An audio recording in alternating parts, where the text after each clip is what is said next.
thousands and thousands of people are coming across the channel on flimsy boats every year, and our governments are unable to do anything about it. England is now probably 30% non-white British. Almost separate to the doctrines of Islam. Islam is a badge of identity. Their Muslim identity comes way ahead of their British identity, and I think that is a problem.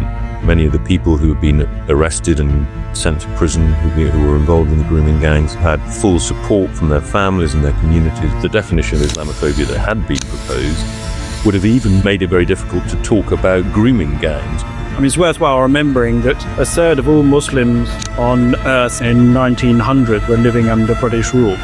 He was talking to the children about the UK being a Christian country.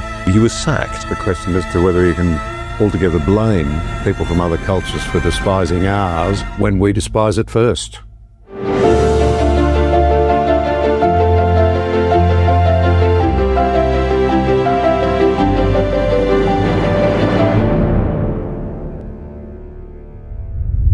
We have two guests for our discussion in this episode, Sean Oliver-Dee and David Goodhart from the United Kingdom. Sean holds a research post and tutors at the University of Oxford. He's authored several books, including, most recently, Courting Islam, US-British Engagement with Islam Since the Colonial Period. David Goodhart, who I've had the pleasure of speaking to before, is a British journalist, commentator and author. He's well known for The Road to Somewhere, The Populist Revolt and the Future of Politics, as well as for Head, Hand, Heart and the Struggle for Dignity and Status in the 21st Century. His most recent book, of real interest too, is The Care Dilemma, Caring Enough in an Age of Sex Equality. Sean and David, thank you so very much indeed for giving us your time. David, if I can come to you, you've historically been, I think it's fair to say, on the centre-left of the political spectrum, yet you've been a critic now for a long time of England's immigration policies. Can I ask you where you think the left went wrong when it's come to its attitude towards immigration? Yeah, I mean, I think there are some sort of deeper reasons and more contingent ones. I think the deeper reasons, starting after the Second World War, there was a belief that the war had been caused by nationalism. There was a kind of anti-national sentiment among political elites more generally. I mean, the political class that helped to create the European Union was obviously partly driven by a sense of the disaster of extreme nationalism. And that was particularly true on the left, which had always more than the right had a kind of internationalist ethos. There was a sense of guilt. I mean, coming after the Second World War and the Holocaust and the breakup of European empires, there was a sense of guilt in some ways about the power that that white Europeans had exercised over non-white peoples all over the world. It was also, I think, a sort of related. The anti-nationalism was also related to the rise of a much more individualistic ethos, as much on the left as on the right, notwithstanding the left's commitment to sort of collectivism and solidarity.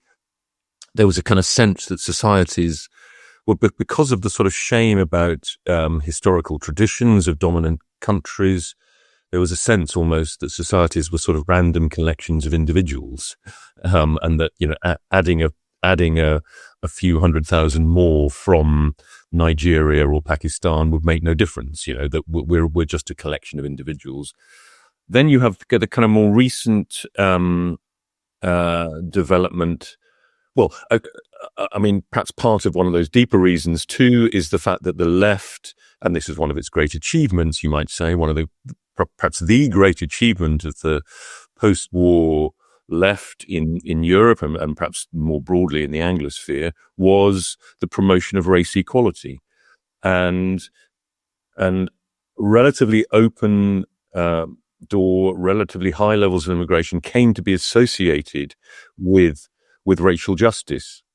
I think that the two, fortuitously now, I think have become more sort of separate. People realize that that a kind of an open door to immigration is not necessarily in itself a way of promoting racial justice. But the two, when levels of immigration were relatively low in the 50s, 60s, 70s, 80s, below the ethnic minority population of the UK, below 10%.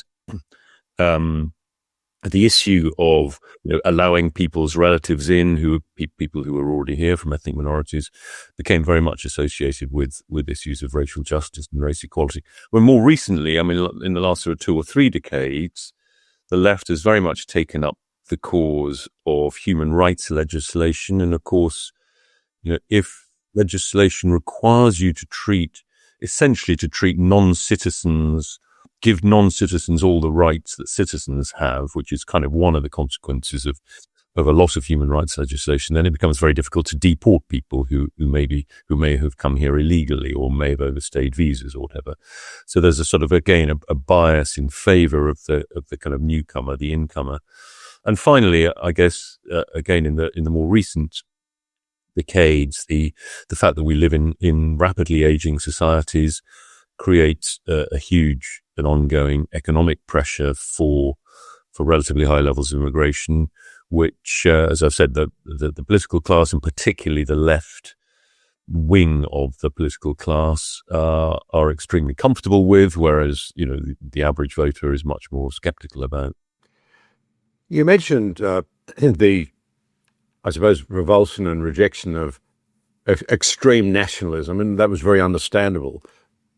In the context of the work that you've done on the somewheres and the anywheres, it seems that we've got to a point where many people now don't think a sense of nationalism matters at all. Is there a right nationalism? Is there a healthy nationalism whereupon a certain set of common values mean that an engaged and vibrant citizenry can gather around those and build prosperity and freedom? Absolutely. I think moderate nationalism is essential in many ways to the healthy functioning of societies, and moderate nationalism is in many ways something that people on the left and centre left should be almost more enthusiastic about than people on the right, particularly the free market right.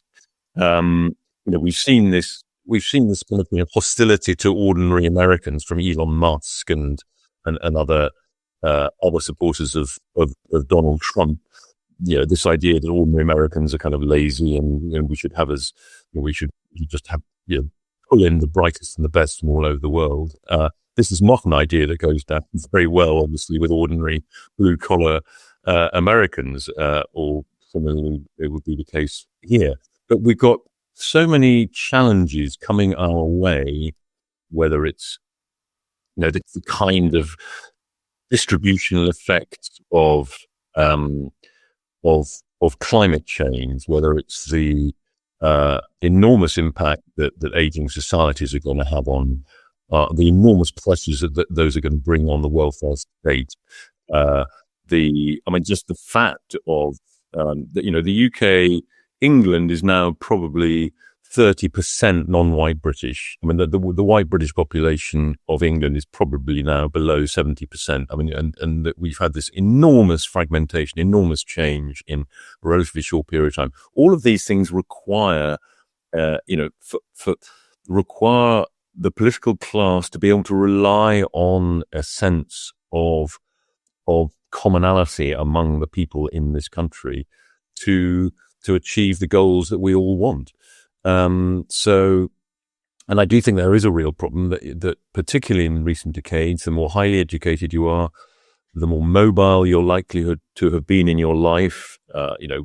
This is particularly true of the UK, partly actually because, this goes back so deep into our history in a way. In imperial times, in the post-war, I should have mentioned this earlier really, but in the immediate post-war period, there was a very strong sense on the part of the British elite of the imperial family, so that the ordinary people in Britain itself, ordinary English people, Scottish people, Welsh people, were considered, as it were, sort of one group among many in this enormous empire. We've always had at least a kind of fraction of the elite, particularly those who are most associated with the empire, who were always sort of anti-national in that they were always sort of post-national.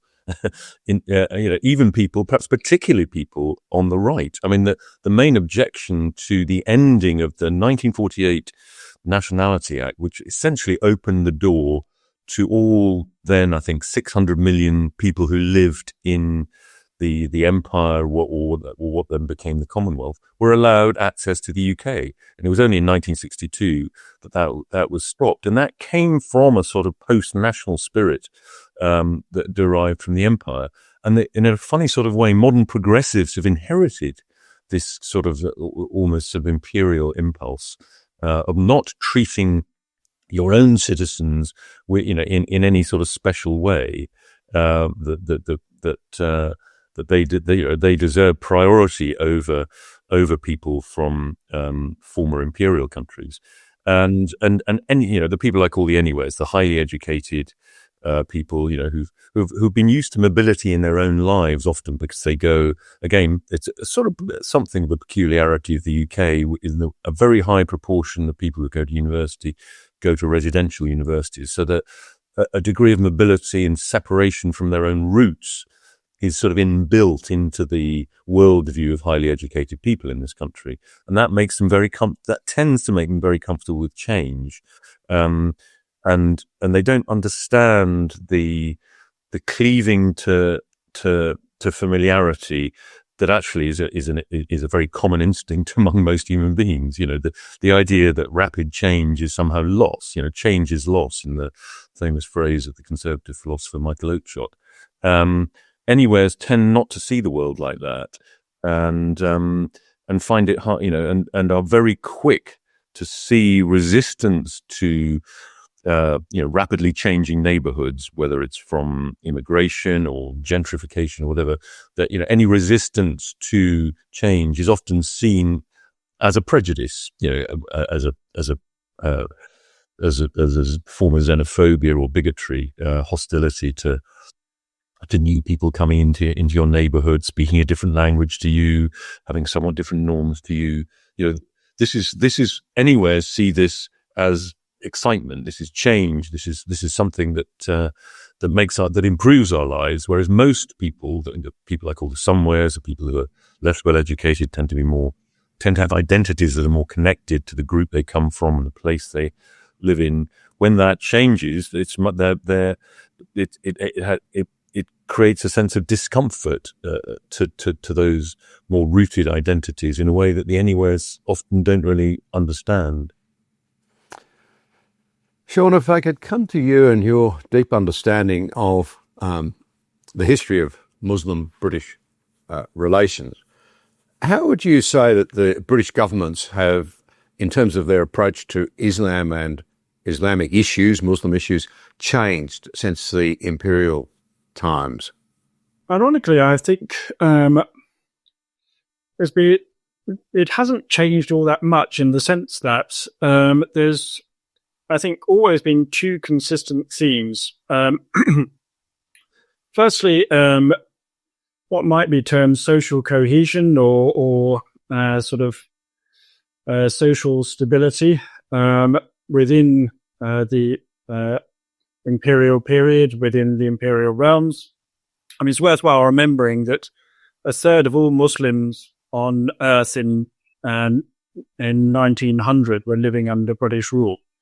So Muslim opinion was within the empire, particularly in India, of course, but not just in India, was a vital part of British imperial stability. And there were sort of repeated discussions within Whitehall, with a correspondence between Whitehall and India, and indeed sort of Jeddah and other elements of the British Empire. So wanting to keep Muslims on side, this had material outworkings. The 1857, in India is called the First War of Independence, but it's called the Indian Mutiny in Britain. That was really, in large part, stopped the power of it in one sense by a fatwa from the then Ottoman Sultan, who proclaimed that British rule in India was Dar al-Islam because we allowed freedom of religion, and that there was no right for Muslims to rebel. Now, there's always been some discussion as to who really was behind the rebellion in India in 1857. British always believed that it was Muslim Nawabs, but they couldn't get any specific evidence of it. But there was a belief within Indian British circles that it was the Muslims who indeed had been rulers of India before the British came. And so there was a real sense that the Indian Muslims were needed to be sort of kept on side, if you like, in order to maintain peace. And so the 1858 proclamation by Queen Victoria, for example, which proclaimed religious freedom, and their understanding, the understanding of religious freedom that was proclaimed then, was actually a freedom from proselytizing by Christian missionaries, because it was believed that that was something that was causing social upheaval, not just amongst Muslims, but amongst Hindu communities as well.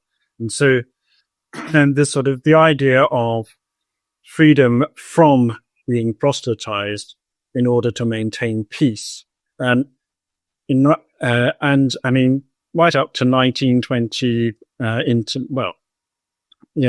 pre and post First World War, up to the Second World War, really, the definition of religious freedom was maintained, and you can see in the correspondence that it was talked about a few times in relation to specific incidents, like, for example, in 1922, when a missionary couple called the Millers were prevented from going to the Hijaz because it was the holy places of Islam, and their presence there would be disruptive, and the British wanted to maintain peace. So that has, I think, sort of continued into the present day, in not obviously in the imperial form.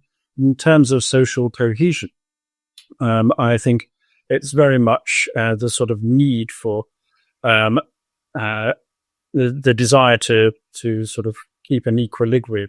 The other facet of it was sort of geostrategic, economic considerations. Certainly, the Suez Canal was an important route for the British, and particularly when Churchill changed the British Navy to oil power course in the early 20th century, there was a huge sort of economic interest in the Gulf region, but also as a throughway to India and so on as well. So sort of keeping Muslims, if you like, on side, Muslim powers on side, was an important geostrategic consideration. And those calculations, I think, have remained the same even in the post-imperial period. Do you think they might be threatened somewhat now? There's a great debate in our country, and there seems to be a parallel but perhaps somewhat differently focused debate in your country about how you guarantee reasonable degrees of religious freedom in the context where some practices engaged in by people of other faiths are actually very counter to our ideas, Sharia law being the obvious example. How do we understand that in the context of a modern debate about religious freedom? If you are two tough, for example, on so-called hate speech. If you don't tie it properly to incentivation of violence or whatever, you can end up restricting free speech. You can end up impacting deeply on our own traditional Christian beliefs. And yet there seems to be a real conflict there because we, for example, as I just said, Sharia law is in many ways not something that really fits with the Western model of the recognition of the rights of individuals and particularly of women. Yes, I mean, I would say that there's a huge debate within Muslim communities themselves about the sort of practice of Sharia. It's the sort of question of, if you like, the level, whether it be sort of individual or community or even state, that Sharia should operate, is a long-standing question and one that is open debate. You've got people like An-Naim in America who argue that that really Sharia is much more personal, and or you've got at the other end of the spectrum sort of Assad in Pakistan, or was in Pakistan, who argue for Sharia as a sort of central element within any code, based on the idea that Islam is not just a faith, but it's actually a whole system for society. So I think much of the debate within Islam itself is sort of centered around these questions. And of course, in a minority context in the West, so working out in practice what it means, if you like, to practice Islam, which includes, but it's not limited to, the Sharia, is a sort of difficult and ongoing conversation. And unfortunately, again, it sort of tends to be dominated by a few voices. Many of those who would appear to have sort of very orthodox religious views, but actually would not be within the mainstream of Muslim thinking about these matters, or indeed any others. So it's unfortunately the sort of domination of the discourse is problematical within this area. But it is about sort of a transference of assumptions into a completely different cultural set of assumptions, and those processes are still ongoing. Well, David, you've done quite a bit of thinking and writing, I think, about the problems of English immigration policies in this area of creating real problems around social solidarity, high immigration, different perspectives on life. You mentioned earlier the things we might all agree on wanting to achieve, but it seems to me that we worry that many people who, if you like, coming into Western societies don't actually agree on what sort of society we ought to be. No, I mean, I think Muslim integration into the UK and indeed into Europe more generally clearly poses the biggest problem for multicultural, multi-ethnic societies, because of some of the things that Sean has touched on already. I mean, the very high religiosity in increasingly liberal secular societies, attitudes to women, attitudes to homosexuality. We've seen in the grooming gangs scandal in the UK, mainly driven by youngish Pakistani men. And perhaps what's most disappointing, this is something, as you know, there's been a lot of publicity about it recently when Elon Musk discovered it, when actually there's been a huge amount of discussion and publicity about it. albeit, there is, clear evidence of the fact that many of the cases were suppressed because of squeamishness about being accused of racism or about disturbing social cohesion in towns with large Muslim minorities. All of that has been pretty well established. It's true that nobody has, lost their job as a result of turning the other way when these hundreds, if not thousands, of young women were being abused.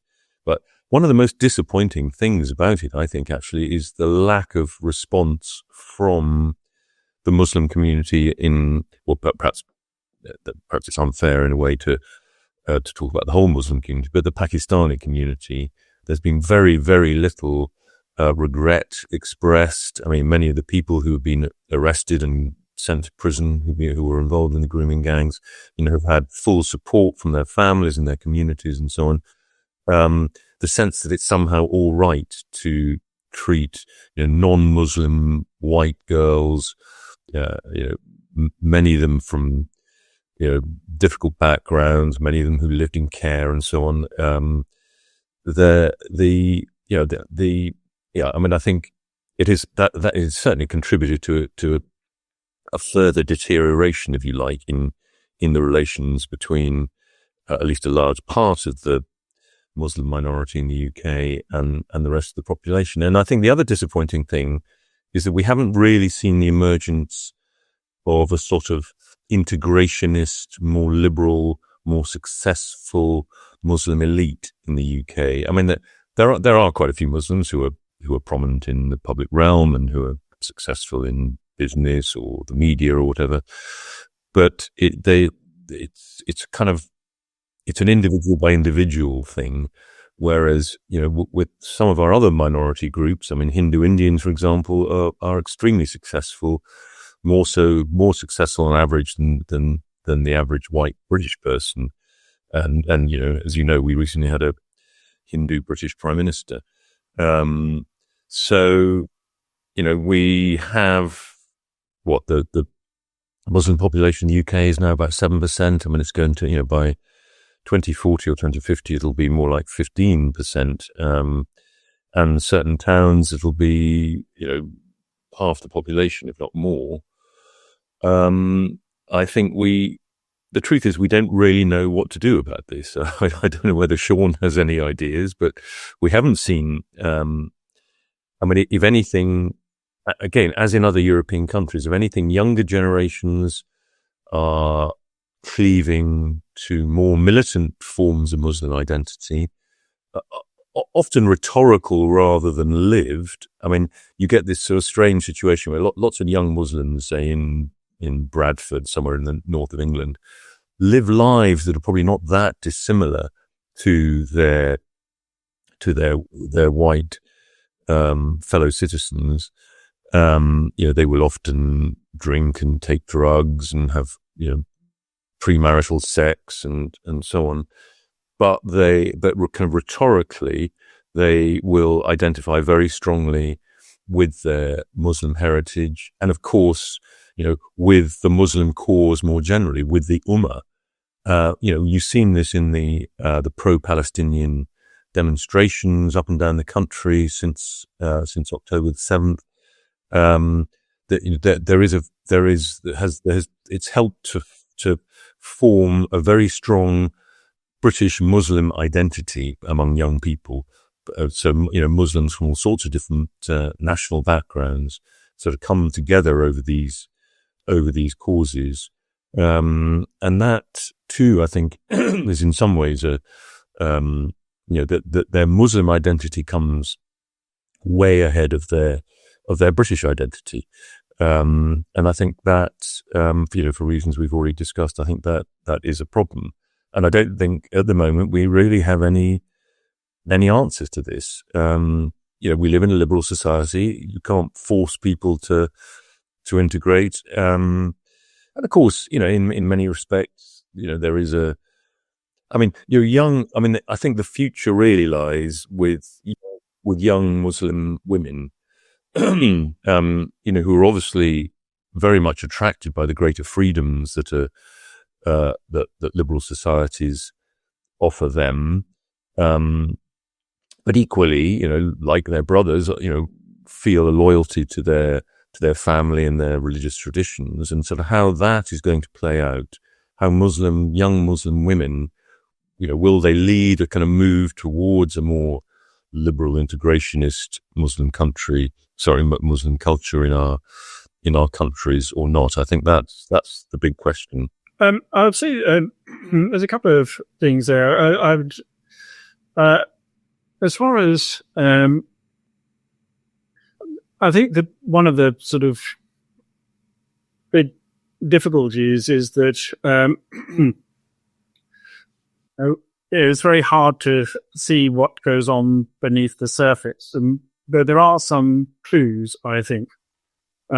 Muslim girls, particularly Bangladeshi girls, have been doing very well academically at A-level for, at least a couple of decades. And now going to universities, still quite often near their family homes, it should be said. But of course, getting jobs and wanting the careers that come out of the university and so on as well. I mean, that is beginning to happen. I mean, of course, data is incredibly hard. Accurate data is incredibly hard to come by as far as this is concerned. But there does seem to be suggestion that actually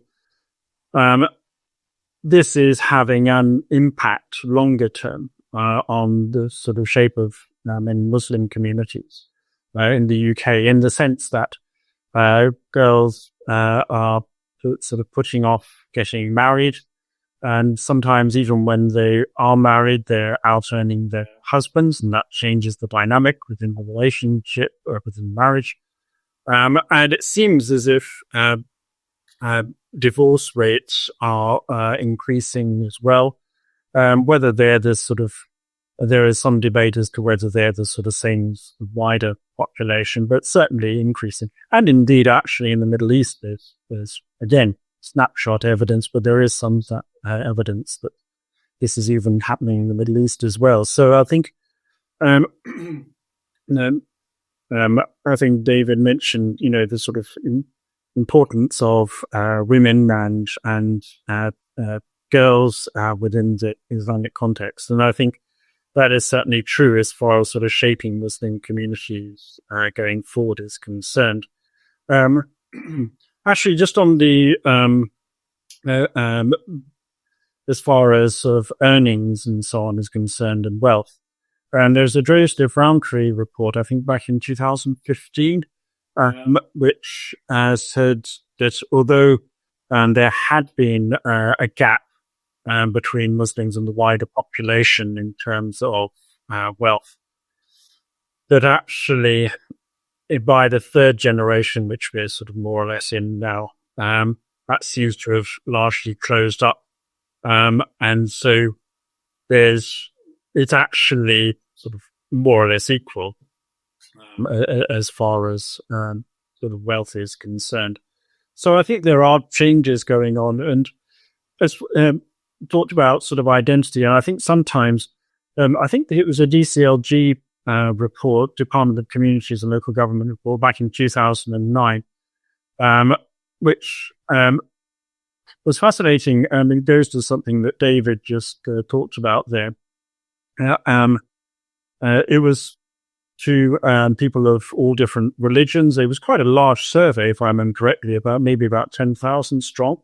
But people from all the sort of major religions were asked how important their religious identity was to them. They're sort of asked to rate it from 1 to 10, 10 being not, 10 being not important, 1 being very important. And generally speaking,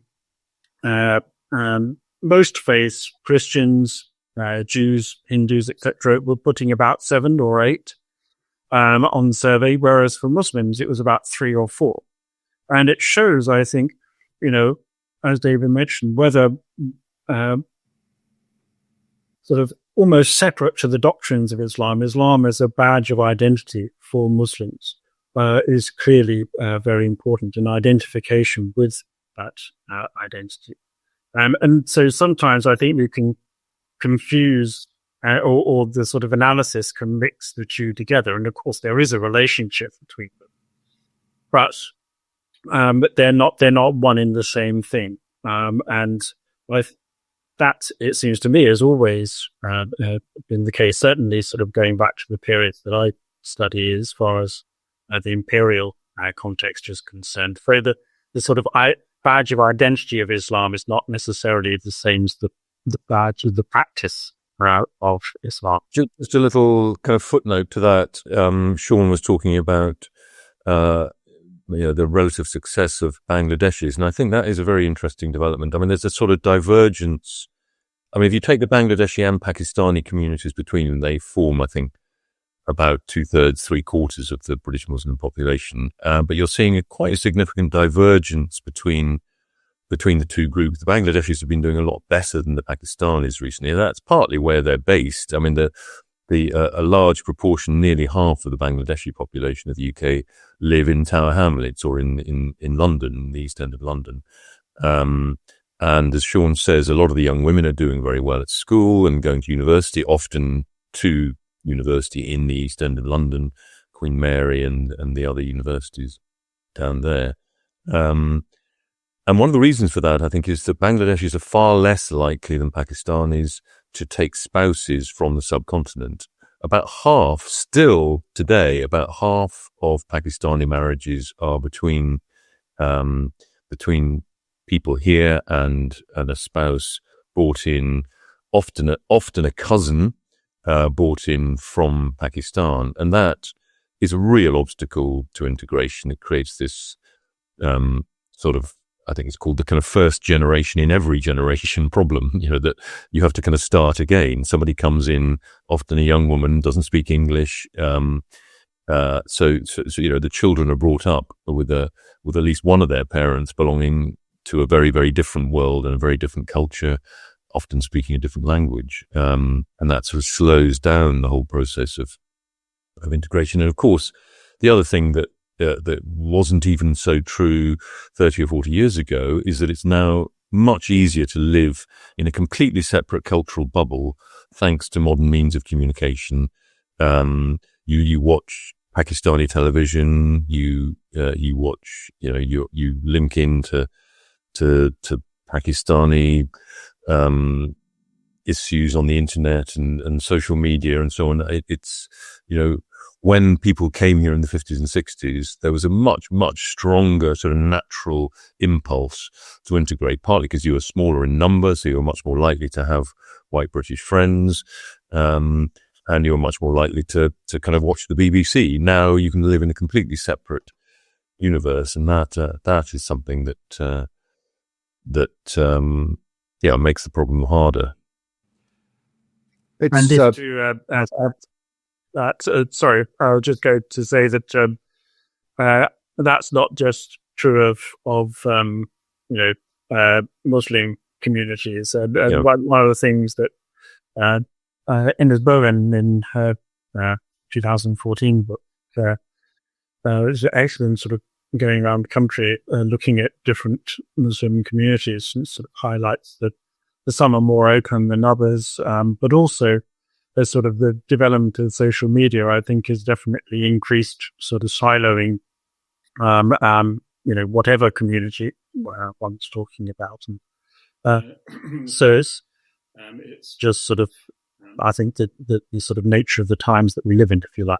And the politics of this is also complicated by the fact that the Labour Party, a lot of Labour MPs are dependent on Muslim votes, for getting elected, and you have, this is one of the problems. So there's a debate at the moment about establishing a new definition of Islamophobia, which has been promoted by the Labour Party. I mean, with very overtly political, sort of political ethnic interest involved. Keeping, particularly since the Gaza conflict. 4 or 5 potential Labour MPs lost their seats at the last election because of single-issue Muslim candidates. Quite a few others came very close to losing their seats. They are absolutely terrified of the potential peeling away of the Muslim vote into Muslim parties, as has happened in various other European countries. There are quite significant Muslim parties, but the Muslim vote has been, as the white working class has sort of peeled away from the Labour Party, Labour has become more dependent on working class Muslim votes in the Midlands and the North, particularly, and are therefore inclined to pander to extra protection for Muslims, and the definition of Islamophobia that had been proposed would have even made it very difficult to talk about grooming gangs. Talking about Muslim grooming gangs, would have been categorized as Islamophobic. I don't think that whatever definition they do come up with will now include that. But I don't know, Sean, whether you have any thoughts on the Islamophobia debate. Yeah, there's a Islamophobia working group now been set up, hasn't there, under Dominic Grieve, former Attorney General, in early March. The government has said any definition would be non-statutory. I suppose the sort of worry about that, I think, is in one sense is not that itself. It's given that that already there's non-crime hate incidents language being used, as almost a sort of form of quasi intimidation. I think that is whether it, even though it's not legal, one wonders, about the force of something like that, and the sort of traditional openness to criticism, which I think certainly Muslims that I know would be quite open to sort of discussion about their beliefs and where they come from and all that kind of thing. It's how that discussion or the parameters of that discussion, which I think becomes problematical. I think it's now, but just going back to your point about Labour vote, and I think it's 23 constituencies where Muslim vote is decisive now out of whatever it is, 650. That's not a huge number, but obviously it's not nothing, and I think that's only going to increase going forward.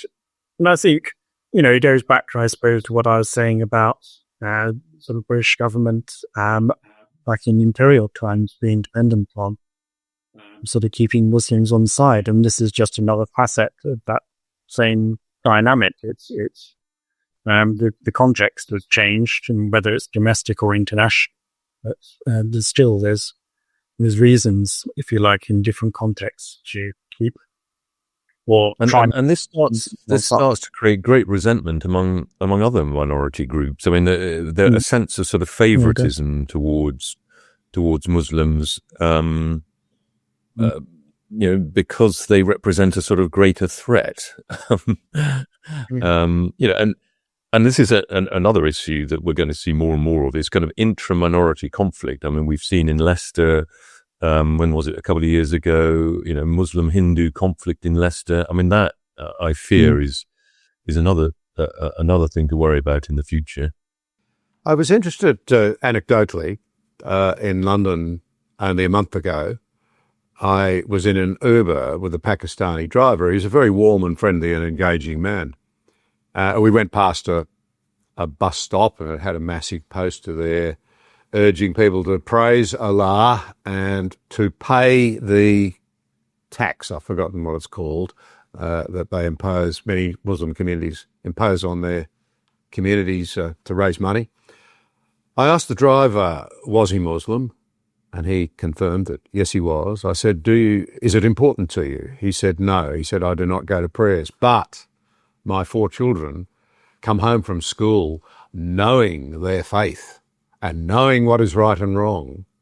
I thought that was a slightly chilling moment in a way, because it seems to me that in some ways what you're describing is the creation of a vacuum in England, and this applies to many other societies, in which our numbers are retreating, our birth rates are collapsing, so there are relatively fewer of us, and we have a crisis of confidence in our own beliefs and values. And into that flows, as you've just alluded to, larger and larger numbers of people who are non-British ancestry. Many of them now, I mean, if you say 23 seats could be decided now by a Muslim vote, and the number of Islamics will increase, Muslims, from around 7% to 14% over coming times. There'll be a dramatic increase in their political power. And I wonder whether it's not a case of conviction versus self-doubt and uncertainty, as well as sheer numbers over declining numbers of people of normal, normal is the wrong word, of long-standing British ethnicity. Do you want to go first, Sean? I was just thinking, actually, there's a real sort of religiosity, sort of intergenerationally, amongst different groups of Muslims is really, I think, is a quite understudied area. But it's, I mean, amongst sort of second generation Muslims, there was a rise in religiosity in this country. And I think that was partly because first generation sent their children to night school, madrasas and so on. Not necessarily to learn about Islam itself per se, but actually as a sort of connection back to sort of home culture back in Pakistan or Bangladesh and so on. And so I think sort of religiosity fluctuates amongst different generations. Certainly, I would say that, I would again sort of draw the analogy between Islam as a badge of identity and actual sort of doctrinal belief. I think, one thing that I think Eric Kaufman, amongst others, has noted, and I certainly seen that as well, is that there's a real sort of leave and cleave, if you like, dynamic developing. I think in his 2010 book, he talks about his 2010 book, Show the Religious Inherit the Earth. He talks about the fact that those religious communities that are growing are generally the sort of fundamentalist ones within any sort of given religion, whether it be Islamic or Christian or whatever Hindu. And just because I think the nature of the sort of secular societies we live in are sort of forcing, and also the sort of dynamics, particularly of sort of millennial and post-millennial generations, is that sort of religion can become a cause, something to give purpose and meaning and so on. And so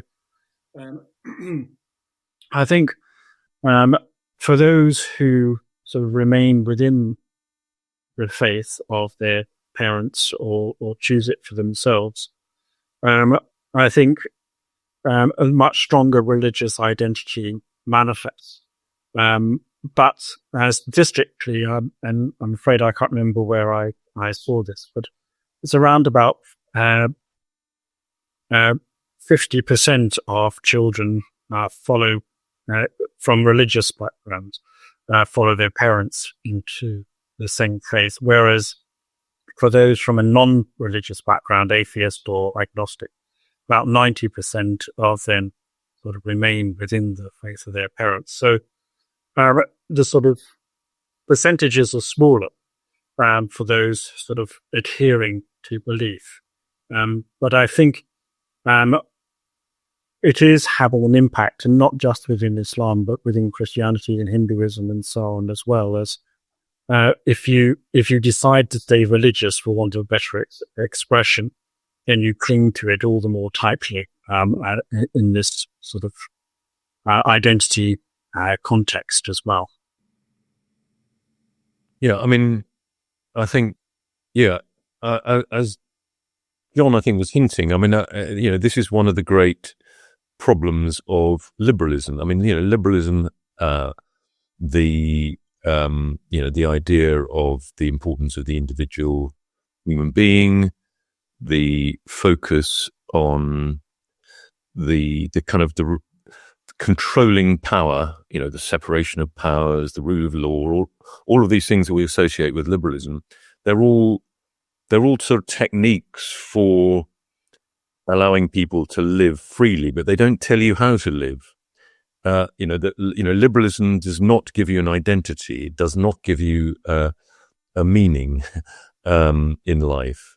And liberalism is up against these other belief systems, including Islam, that do give you a purpose and a direction and tell you how to live. And that is a sort of built-in problem of liberalism as we go forward, in a world where, most human beings still do, want to, need and want a sense of meaning and purpose in their lives. So they look elsewhere.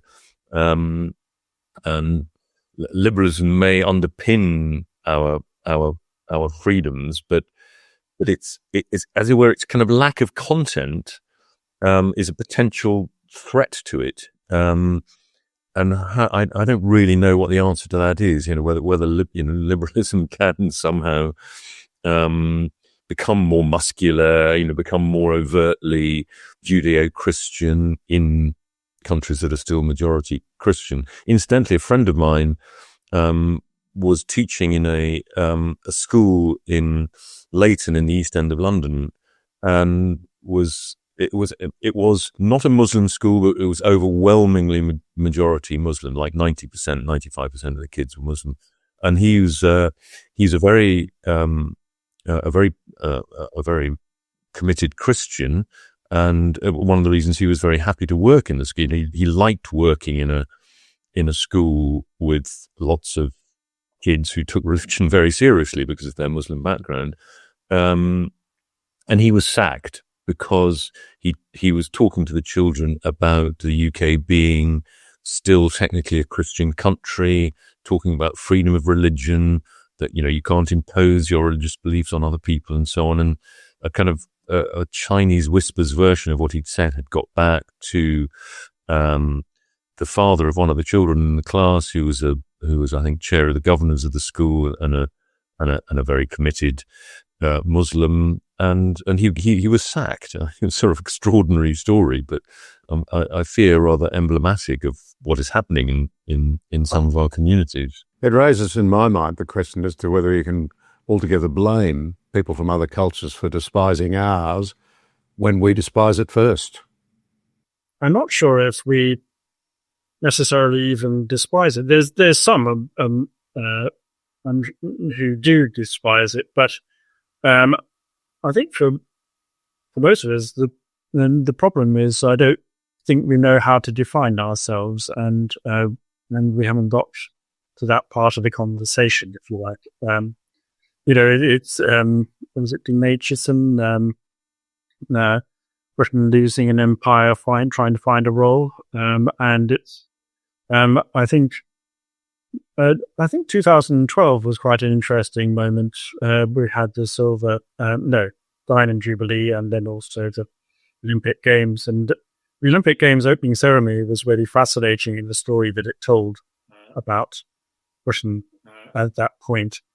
But there hadn't really been an articulation of sort of Britain and Britishness for a long time.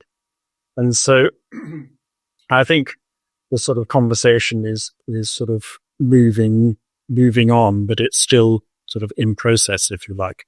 and hasn't arrived anywhere, I don't think, as yet.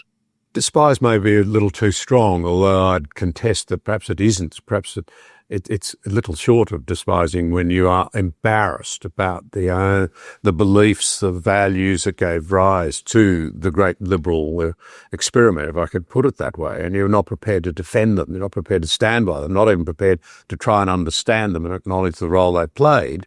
And it leaves me asking the question quite seriously whether secular governments of the sort we have now, made up of secularists, essentially, people who have no real connection, no real understanding, certainly no commitment to our own fundamental moorings, can ever really deal with these levels of conviction from people who have a very different idea of what our society should look like. I worry about it greatly because I'm not sure it's going to end so well, and you're evidently very uncertain about where it might end ourselves. To come to one aspect of it, David, on the issue of immigration, this is common in our country. Governments don't seem to be able to reduce it. They don't seem to be able to shape it. They don't seem to be able to truly deliver on what they have said, in the words of a former Prime Minister in Australia, that we will decide, i.e. Australians will decide who comes here and under what circumstances. That seems to have evaporated. Control seems to have been lost. How has this happened? What's driving it, and how would governments, we're getting to the ineffectiveness of government in the face of these challenges, and this is a big part of it.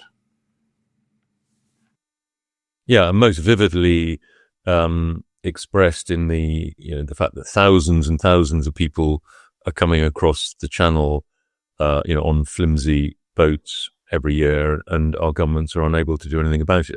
This partly goes back to what I mentioned earlier, the growth of human rights culture, human rights legal culture, underpinned by the European Convention on Human Rights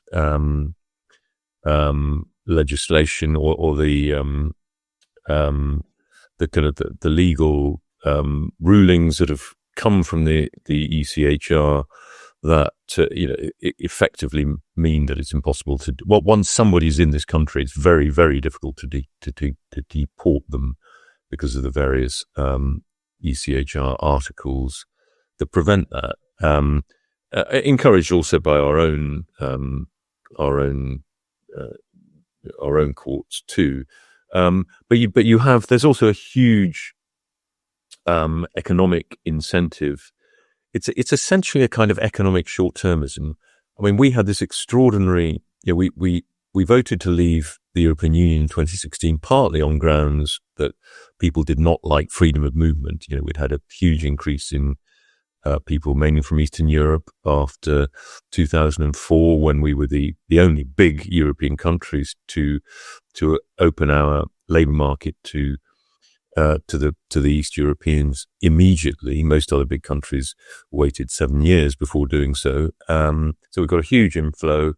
And opinion about that was quite divided. Lots of people, saw it as a benefit. It probably did contribute to economic growth to some degree. People got, their extensions built more cheaply by, pretty good Polish and other builders. But a lot of people did feel, the people that I call the somewheres often felt rather sort of displaced again, that, that it was competition in the labour market, competition for welfare, public resources of various kinds. And it was a big factor in the vote. And then what happens is, when we actually leave the European Union after 3 or 4 years of wrangling, what happens is that, immigration goes through the roof. The people had voted to restrict it, and through a kind of carelessness combined with the fact that we don't want to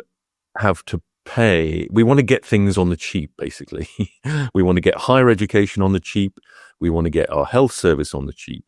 In 2023, net immigration went absolutely crazy. We had net immigration of nearly 1 million people, net immigration of nearly 900 and something thousand.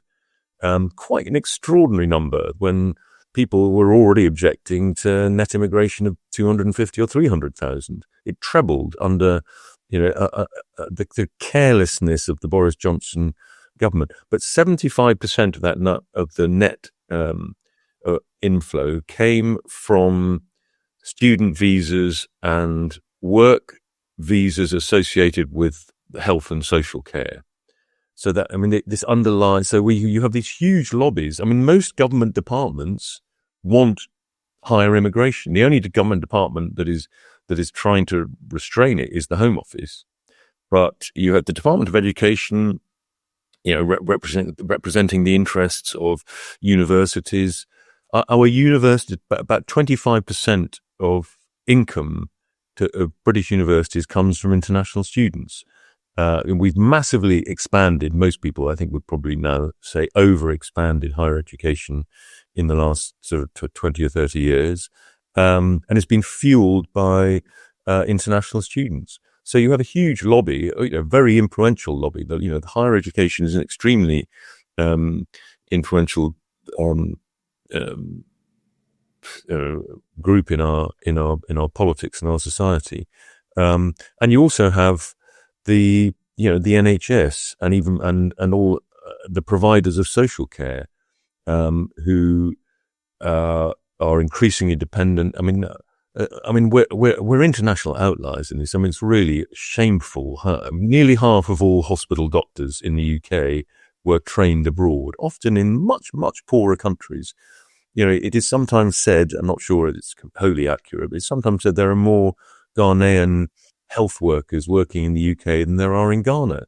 I mean, this is really obscene. But because of the way that social care is funded, we can't, we do not pay our social care, frontline social care workers get no more than the minimum wage. All you would have to do is pay those people who are already here, already living here, £1 or £1.50 above the minimum wage, and you would not have a social care problem. So and the issue more recently, since the big, it's called the Boris wave, the kind of post-Brexit vast increase in immigration,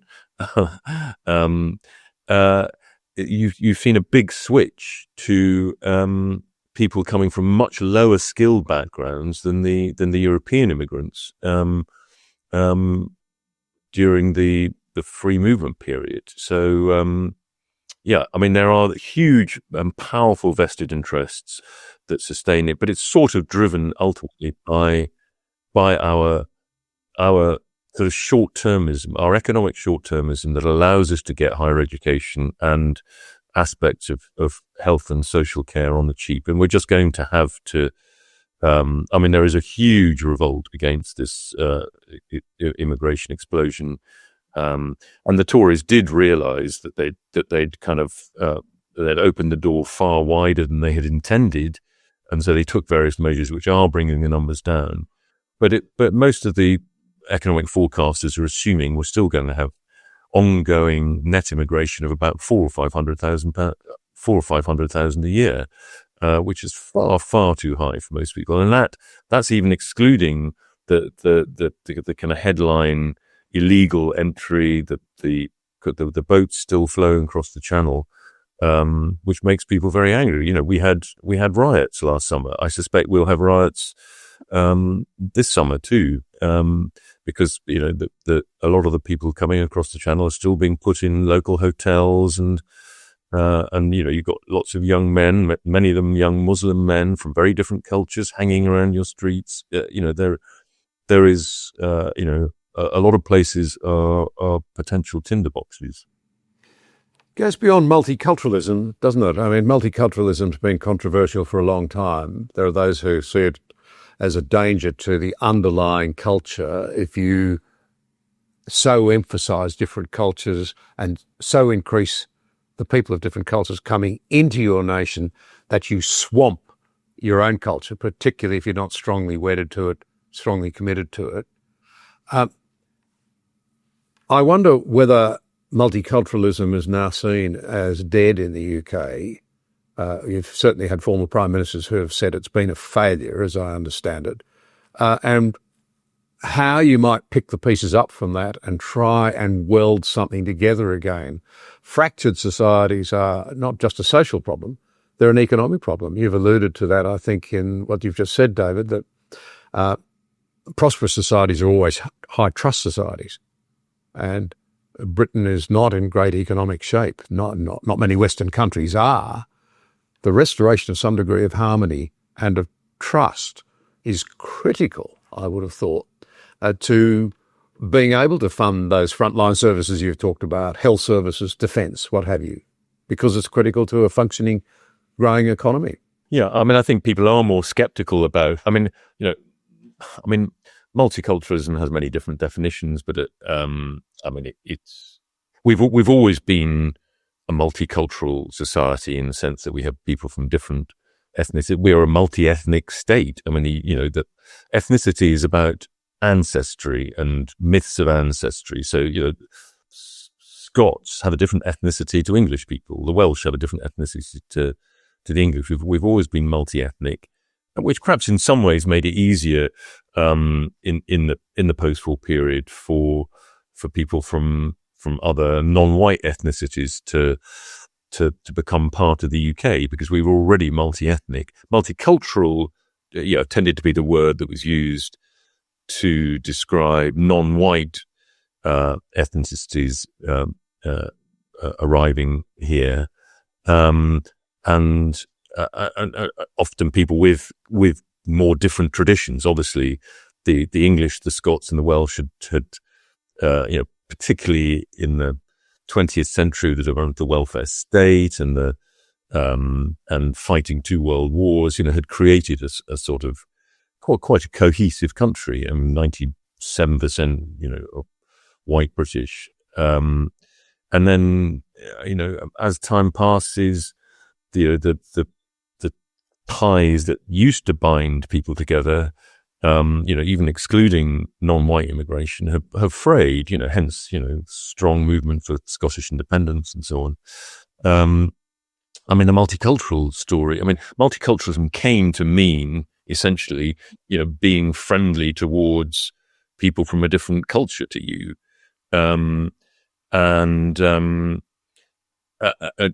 We had this idea based very much on some of the things that Sean was talking about, based very much on the kind of imperial tradition of, come here and be yourself. There is no need to adopt, you have to pay your taxes and obey the law, but otherwise, you can come here. And this sort of goes back to that imperial tradition, I think, of the British sort of ruling over a sort of patchwork quilt of different ethnicities. What was it called in the Ottoman Empire? There was a sort of, in the Netherlands, it was a kind of pillar system, but in the Ottomans, what was there was a system by which all the different ethnicities sort of lived under the same rule. What was it, Sean? There's a word for it. What's the millet system? The millet system. I was going to say millet system for some reason. Well, that's slightly. It's about the kind of the right of different religions. And it was sort of and multiculturalism has ended up a little bit like that. In it is the empire coming home in some ways, and I think as you rightly say, John, come here and be yourself. Works only up to a certain point. It helped probably in those early decades of quite high levels of non-white immigration, giving people a sense that they didn't have to come here and sort of strip themselves of everything that they knew, and obviously there was racism. A lot of people felt felt that they were badly treated, so they retreated behind they circled the wagons and they remained in their own worlds. And because Britain didn't have a strong story, we didn't have an assimilationist idea of, you are British. These are the things that you're going to have to do. Learn the language, follow these, by all means, continue to be a Muslim, continue to, practice your African traditions or your West Indian or Caribbean traditions or whatever. But that you are now a British person or an English person, and this is how we do things, and you've got to do that. We weren't saying that. It's kind of too late to say that now, and we live in societies that are far too liberal for that. But as you say, John, I mean, I think to make the thing work, we need a kind of a moderate nationalism, a moderate sort of national story that pretty much everyone can sign up to, because of these challenges that we're going to face if we don't have a sense of belonging in some sort of metaphorical way to a family. That we are a sort of extended family of many different kinds of people make up that family. And it's essential to creating a sufficiently high trust society that is, with people ready to share their resources. We demand, it's this kind of extraordinary sort of historical development in many ways that, for the vast majority of historical time, societies have never had the degree of sharing, that we're asking people to share, 40% of their income with other people. Many of them are people who are not like them and maybe wouldn't behave like them. And I think we don't appreciate how kind of novel that idea is, and the requirements of solidarity do require you to kind of have some positive sense of your fellow citizens. That is endangered if people are constantly emphasizing or being encouraged to emphasize their separateness and their difference. And it was all very well in the kind of 50s and the 60s when the numbers were very small, but when the numbers are now, more than a third of the population come from different non-white ethnicities in the UK, then I think it's a different ball game, and we need to get our act together. One set of numbers that has collapsed, of course, has been those who adhere to the traditional English religion of Christianity. The number of people now who identify as Christian has slipped to about 45%. Churches are basically empty and closing in much of the country, in common with other Anglosphere countries. I wonder how much of a role that has played in the loss of identity and the loss of the sense of somewhere, and of commonality, of essential commitment to your neighbour, those sorts of things, and whether in fact in time it's possible it'll turn around. Somebody pointed out to me that it's been a major Christian revival in England every century until the last one. It could turn around. Any thoughts on the impact of the decline of, if you like, the traditional faith system of the English people, and that's possible turning around? One of the issues, I was just thinking about Matthew Arnold's poem from 1867, Dover Beach, where he talks about faith like a wave going out. I think, sort of scientific materialism back in the Victorian era, this sort of, and then the rhetoric of the Anglican clergy during the First World War, the sort of decline of the church, which I would sort of differentiate slightly from the sort of spiritual health of the country. So the church, secularization, quite often the terminology is muddled up between sort of institutional and demographics and public space, and I think those are sort of three slightly different things actually. But certainly in terms of decline, in terms of church numbers, and sort of seeds of that have been sown over a very long period of time. That being said, I think Christians in the UK, to some extent, have allowed the sort of narrative of faith as stifling and irrational and simplistic, repressive, to develop relatively unchallenged. Although I think it was difficult for Christians also to get airtime to offer an alternative view as well. But I would say also that, I mentioned Eric Houghton earlier. One of the things that he mentions is that, that there does, particularly amongst the sort of African communities in London, there's a number of London boroughs in which Christian numbers seem to be growing, and his argument is that the way that London goes, so eventually the rest of the country goes as well. So it may be that, there's something already happening, if you like, below the surface. And of course, we count the different religions differently as well. Everyone who's born into a Muslim family is counted as a Muslim, and that's, in terms of belief, that's not necessarily the case. One of the great unresearched areas because of its sensitivity is religious switching, also known as conversion. And there is evidence of people leaving Islam as well as coming to Islam. And numbers are sort of almost impossible, accurate numbers to get hold of. But there does seem to be a lot of movement both from and to Islam, but also Christianity as well. There's